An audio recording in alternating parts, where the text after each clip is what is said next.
चलिए, good morning friends. क्या अभी तक आपने अपॉइंटमेंट फिक्स करना नहीं सीखा?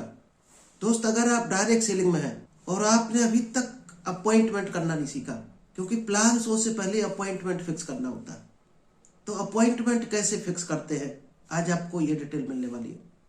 तो नमस्कार दोस्तों, मेरा नाम इंद्रपाल सिंह, एक digital network marketing coach and business consultant. और आज आपको ऐसी ट्रेनिंग मिलने वाली है जो 99% लोग नहीं लेते इस ट्रेनिंग को और डायरेक्ट सेलिंग में कूद जाते हैं। कुछ टाइम के बाद जब फेल हो जाते हैं तब उन्हें होश आता है कि डायरेक्ट सेलिंग में गलत डायरेक्शन में जा रहे हैं और वो क्विट कर जाते हैं।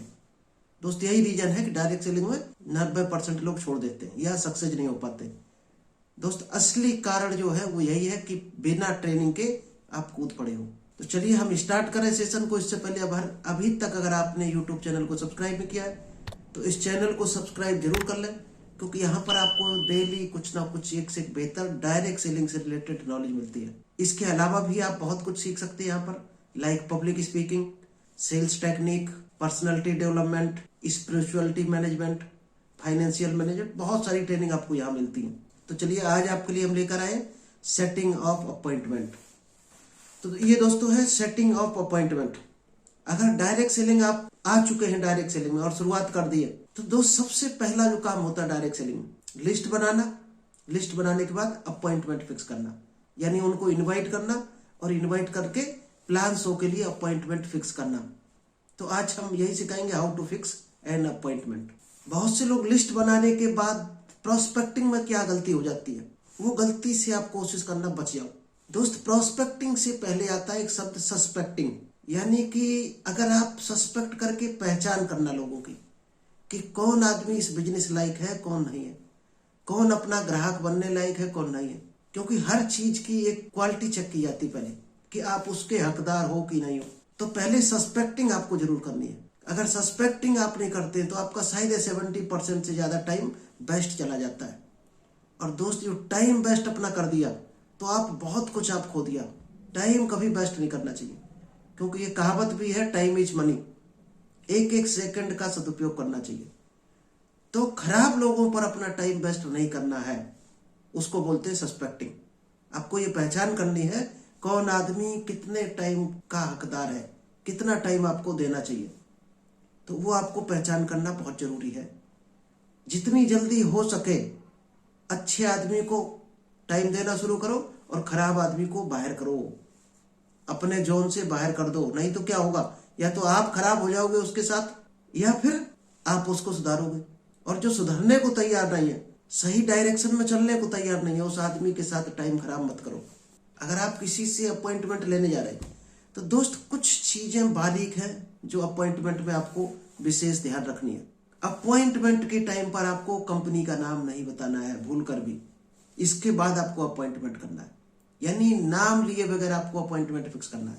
क्योंकि over thinking is a situation.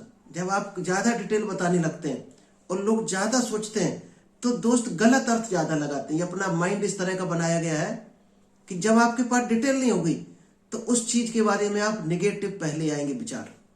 और ये अपने ही माइंड नहीं होता, हर आदमी का ऐसा विचार होता है। जब आपको जिस चीज की जानकारी नहीं है तो उस चीज के बारे में डाउट ज्यादा आएंगे, आपको उल्टे विचार ज्यादा आएंगे, निगेटिव चीजें ज्यादा आएंगी। आप हमेशा उल्टा सोचोगे उस चीज को लेकर। अभी अगर आपको कह दिया जाए, मान लीजिएगा कि रिलायंस इंडस्ट्रीज हम आपके नाम कर रहे हैं, आपको संभालनी है, दोस्त शाम तक आप कम से कम शायद 20,000 विचार ले आओगे। पता किस चीज के?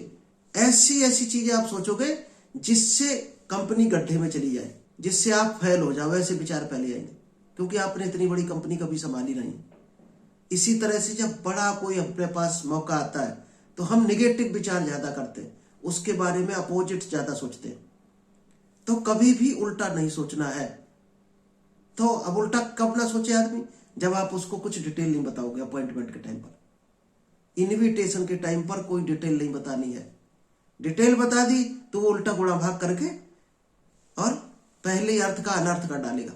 अब आप किसी को अप्रोच करने जा रहे हैं, आपने खूब जान लिया कि ये आदमी इस काम को नहीं कर सकता है, तो उसको इनवाइट नहीं करना है, उसको नहीं लाना इस बिजनेस में। जिसकी सोच मात्र इतनी हो कि सुबह से शाम तक काम कराया, शाम को 300 रुपए 400 रुपए मिल गया जेब में, इतनी छोटी जिसकी सोच हो, उसको इस बिजनेस में भूल कर भी इनवाइट मत करना। क्योंकि वो अभी तक लेबर माइंड का आदमी है। दोस्त, जो महीने में मिलती है सैलरी हम लोगों को, जिसमें 95% लोग काम कर रहे हैं, उनको क्या होता है, एक महीने में सैलरी मिलती है। वो भी 95% कैटेगरी में है। जिसका 1 साल या 3 साल या 5 साल का प्लान है, वो सही रियल में है 5% लोग। यानी जितना बड़ा वेटिंग पीरियड है, जितना बड़ा टाइम ज्यादा लग रहा है, उतनी बड़ी उसमें इनकम छुपी हुई है। अब आप खुद सोचो, आपको पैसा कब चाहिए? शाम को चाहिए, एक दिन में, या सप्ताह में चाहिए, महीने में चाहिए, साल भर में, या 5 साल में? जितना दोस्त ज्यादा टाइम जहां लगेगा, उतनी बड़ी इनकम वो ले रहा है। ये एग्जाम्पल है, भरा पड़ा है मार्केट में, आप कहीं भी देख सकते हो। जो लेबर होती है, शाम को पैसा चाहिए तो दोस्त सबसे कम पैसा उसी को मिलता है। जॉब करने वालों को थोड़ा उससे ज्यादा मिलता है, 1000 रुपये पर डे पड़ जाता है, तो उन्हें महीने मिलता है।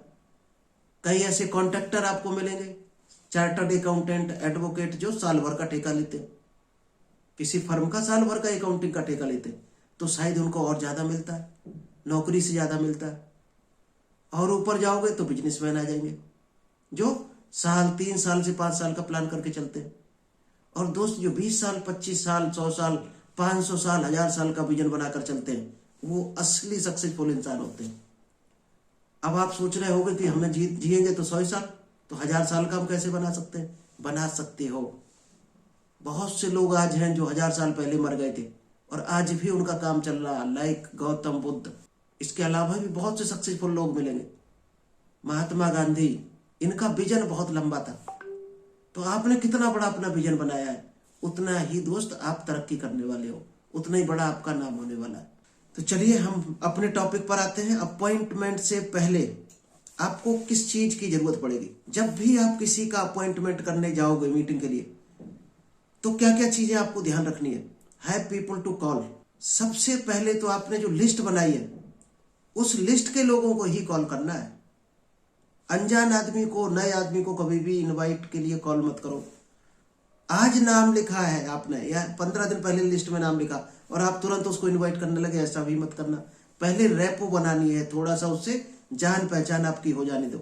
यानी कि डोसा का तवा गर्म हो जाने दो। आप गर्म तवा हुआ नहीं और आपने लेयर डाल दिया, दोस्त बिगड़ेगा आपका डोसा। तो लिस्ट में नाम लिख लिया, फिर उससे थोड़ी जान पहचान बनाओ, उसके बारे में जानने की कोशिश करो ज्यादा से ज्यादा। जब जान जाओगे सब कुछ, तब आप ये फाइंड आउट कर पाओगे कि इस आदमी को अब बिजनेस की जरूरत है, इस बिजनेस की जरूरत रियल में उसको है, उसी को इनवाइट करो। यानी सस्पेक्टिंग। जब आपने प्रोस्पेक्टिंग कर ली, नाम बना लिया, लिस्ट बना ली, तो आपको सस्पेक्टिंग भी करना है कि आदमी सही में काम का है या ऐसे ही है, आपकी इसकी सोच बहुत छोटी वाली है। फिर आपको इन्वायरमेंट चेक करना है कि सही मौका कब है बात करने का। हम लोग क्या करते हैं, किसी के फैमिली का मेंबर कोई अस्पताल में भर्ती है, कोई एग्जाम देने कहीं जा रहा है, उस टाइम आप इनवाइट कर रहे हैं उसको बिजनेस बता रहे हैं, दोस्त कभी नहीं आने वाला। आपको माहौल चेक करना है कि सही टाइम कब है, सही टाइम देखकर इनवाइट करना है। इसके बाद एक किस फार्मूला होता है, KIS, keep it in short. Invitation हमेशा 1 मिनट से 2 मिनट हाईएस्ट, शॉर्ट में होना चाहिए इनविटेशन। आप ऐसा कुछ कर जाओ 1 मिनट में जो सामने वाला मजबूर हो जाए आपके बिजनेस सुनने के लिए। कई बार हमने इनविटेशन की टेक्निक भी बताई आपको, वो किसी और दिन फिर कवर करेंगे। आज हम यही बताएंगे कि अपॉइंटमेंट फिक्स कैसे करते हैं।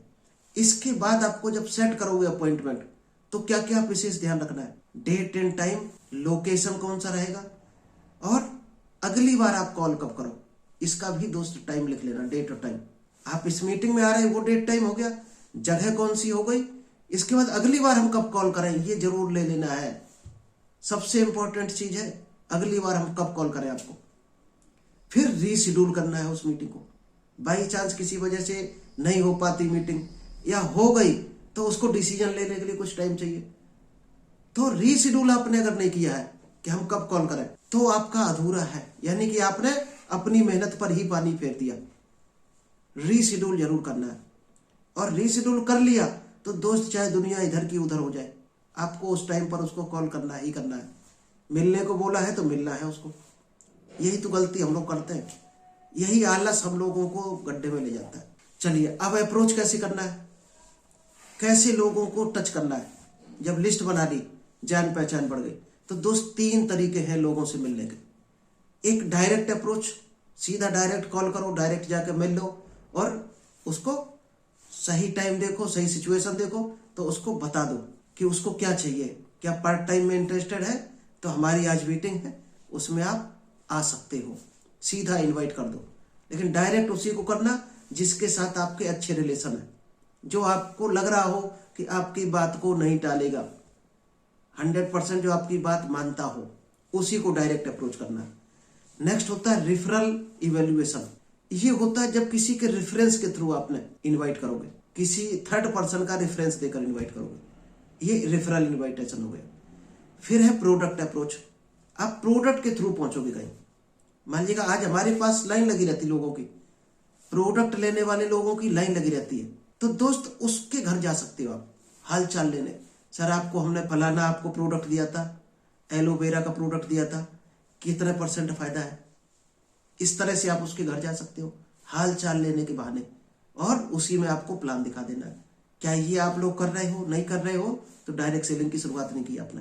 तो ये 3 तरह की अप्रोच होती है। तो अप्रोच करके वहां पर अपॉइंटमेंट फिक्स कर दो कि प्लान देखने के लिए कब। अब हम बताते हैं तीनों कैटेगरी को डीपली बताते हैं आपको। डायरेक्ट इवेल्युएशन अप्रोच क्या है? ये उसी के लिए सिर्फ है जिसको आप बहुत अच्छे से जानते हो और वो भी आपको जानता है, उसके लिए केवल ये फार्मूला काम करेगा। क्या करना है वहां पर? सबसे पहले जाते जाते उसके प्रोफेशन, जो भी काम कर रहा हो, कुछ तारीफ करनी है।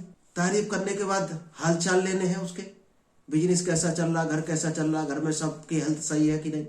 जब जानोगे, माहौल जान जाओगे, कहने लायक है, सब कुछ अच्छा हो तो अप्रोच करो, नहीं तो टाल दो, अगली बार मिलेंगे। निकल रहे थे आपसे मिलने चले आए। ये टारगेट बनाकर मत जाओ कि हम ये करना ही करना है, कुछ भी हो जाए, चाहे साला सामने वाले घर में कोई डेड बॉडी रखी हो, ऐसी कसम खा के नहीं जाना है। माहौल देखना है, क्या बात कहने का टाइम सही है, आई नीड योर हेल्प। इसके बाद उसको कहना है कि हमें आपकी एक हेल्प चाहिए, क्या आप हमारी मदद कर सकते हैं। दोस्त ये शब्द जब कह के आप कराओगे सामने वाले से, तो शायद 99% वो, एक कहा नहीं जाता कि पहले त्रिवाचा कसम खिलाई जाती थी, किसी ने अगर कमिटमेंट कर दिया हाँ, फिर वो मना करने में दोस्त संकोच करेगा। अगर एक बार हाँ कर दी तो उसके रिस्पॉन्स का वेट करना थोड़ी देर, जब तक वो यस ना निकले उसके मुंह से। यस निकले तो आगे बढ़ाना गाड़ी, नहीं निकलता है तो फिर कभी मिलना दोबारा। उस दिन मत करना उसको इनवाइट। क्या अब कहना क्या है? अगर उसने यस किया तब उसको बोलना है कि हम अपना एक बिजनेस हमने स्टार्ट किया है, उस बिजनेस को हम फैलाना चाह रहे हैं आपके एरिया में, तो इसके रिगार्डिंग में मैं आपसे कुछ बात करना चाह रहा था और कुछ आपसे जानकारी लेना चाह रहा था। क्या आप उसमें हमारी मदद करेंगे? और जैसे यहां करे पूरा प्लान उसको दिखा दो, वो तो समझेगा चार आपको जानकारी ले रहे आप। पूरा प्लान दिखा दो, बीच बीच में उससे गोल्डन क्वेश्चन पूछते रहो। कौन से क्वेश्चन? ऐसे क्वेश्चन जो वो पूछ सकता है लास्ट में, वो बीच बीच में पहले क्लियर करते चलो, यानी लास्ट के लिए कुछ मत छोड़ो। जब क्लोजिंग करो तो उसके पास कोई क्वेश्चन नहीं बचना चाहिए, हर क्वेश्चन का जवाब उसको पहले ही मिल जाए। जब भी आप बोलो भाई साहब फिर स्टार्ट करो, आप आईडी लगाओ, Aadhaar card, PAN card, ATM card लाओ और आपको हम बेहतर शुरुआत करवाते हैं। जब ये शब्द बोलो तो उसके पास कोई सवाल नहीं होना चाहिए। प्लान के बीच बीच में सवाल सारे क्लियर कर दो, क्योंकि ये पता ही होता है क्या क्या सवाल आते हैं, उन सवालों को पहले ही क्लियर कर दो। चलिए सेकंड जो फार्मूला है इनविटेशन का, वो है इवेल्युएशन रेफरल अप्रोच। ये हम किसी का रेफरेंस देकर बात करते हैं, तो ये सबसे ज्यादा कारगर है अगर आप इसको यूज करते हो। इसमें क्या है? की पॉइंट्स बता सकते हो, दूसरों को हेल्प कर सकते हो, बिजनेस फैला रहे इस तरह का शब्द यूज कर सकते हो, आइडेंटिफाई करना है आपको, may or may not be interested, ये दोनों शब्द आपको लेके चलना है। राइट पीपल को ढूंढना है, फिर उसको इवेल्युएट करना है कि ये हकदार है कि नहीं इस बिजनेस का, तब जाकर रेफर करना है उसको। इतने की पॉइंट है इसके। अब कैसे बोलना है आपको? जो की पॉइंट है इसी सीक्वेंस में आपको सजा कर रख देना है एज इट इज। आपका समझो इनविटेशन हो जाएगा। मान लीजिएगा आपने सबसे पहले तो उसका नाम यूज करना है आपको हर जगह, ये आदत डाल लो। हाय अमित, ऐसा हम सोचते हैं कि आप शायद है हमारी हेल्प कर सकते हो। किस मैटर पर? कि मैं एक अपना बिजनेस है वो आपके एरिया में फैलाना चाह रहा हूं, और हम ऐसे कुछ शार्प माइंडेड लोगों को ढूंढ रहे हैं आपकी तरह। ये इनडायरेक्ट है दोस्त, कि आपकी तरह हम कुछ शार्प माइंड लोगों को ढूंढ रहे हैं जो हेल्प कर सके लोगों को।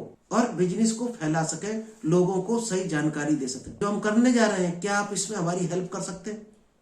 कुछ ऐसे लोगों को आप बता सकते हो जो इस तरह के कामों में इंटरेस्टेड हो? तो ये दोस्त सबसे ज्यादा ये फार्मूला काम करता है। आप कहे सामने वाले से रहे, लेकिन बात तीसरे आदमी की कर रहे हैं जो अभी है ही नहीं प्रेजेंट। आप उसकी बात कर रहे हैं कि हमें कोई ऐसा आदमी दो जो इस एरिया में बिजनेस अच्छे से फैला सके, जो आपकी तरह तेज दिमाग का हो। तो वहां पर एक सेवा के साथ साथ में एक बेहतर करियर भी बनता, बेहतर बिजनेस भी उसका डेवलप हो जाएगा, और वो 2, 4, 10, 20 हजार शुरुआती दौर में इनकम भी ले सकता है 1-2 घंटे काम करके। इस तरह से जब सामने वाले से कहोगे तो वो क्या सोचेगा कि हम थर्ड पर्सन को क्यों बताएं, ये तो हम ही कर सकते हैं। वो खुद जब अपने मुंह से कहे तब उसको प्लान दिखा दो। ये अप्रोच है बेहतरीन, क्योंकि ये हमने यूज करके देखी है। तो चलिए, आई होप आपको समझ में आया होगा। Thank you.